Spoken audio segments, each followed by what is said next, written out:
My number 13 movie, Paul Giamatti, directed by Alexander Payne, who, for everyone who doesn't know, Alexander Payne did Sideways, he did The Descendants. He's an indie film movie director, and he usually comes out with a completely different take on filmmaking every couple of years. Not completely unattached to everything, but he usually doesn't tell the same story twice.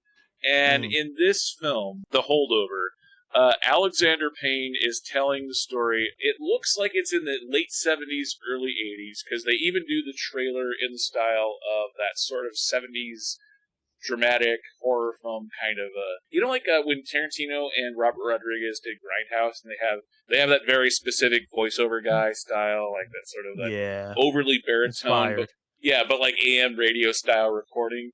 Like that's the guy doing the voiceover in The Holdovers, and that it's just such that very specific way of doing of telling us what era this is, because this is set at a boarding school with people that are so wealthy that their parents come and pick the students up in a helicopter.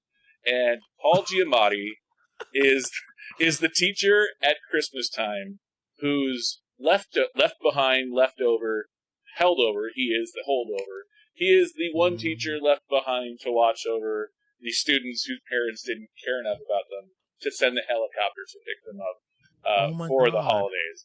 So you can imagine all of the stuff that we get, all of the kinds of things that we get with the rich, the spoiled rich kids, kids with too much money and too much time on their hands, and a period piece set in the late 70s, early 80s.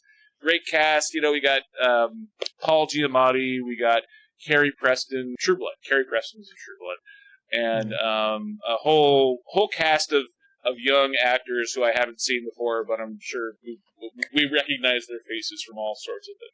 Have you seen the trailer for The Holdovers? No, this is the first time I'm hearing about the film, and I'm very intrigued now. Alexander Payne is one of those directors where he doesn't put out bad films. Nebraska. He did Downsizing? Okay. Yeah, and Nebraska was one he directed a couple of years ago. That was the black and white one. Adult son learning to come to terms with his father, getting sick and passing. So he usually has moments of levity and fun, but also has a really dramatic story to tell. So I've never seen a bad Alexander Payne movie. Plus, Paul Giamatti, for anyone who's seen Sideways, that whole Pinot Noir, his whole rant, anything Paul Giamatti's great. But Paul Giamatti's rant on Pinot Noir being basically urine. And so to see, so that's why I'm really excited to see Paul Giamatti re-teamed up with Alexander Payne and pissed off at the holidays, pissed off at life, pissed off at these kids that he doesn't get a couple week break from. So, being the Grinch. Yeah. Being the Grinch. It sounds like it could be very good comedic effect, man. That sounds like a comedy. Yeah. Holdovers is number 13 on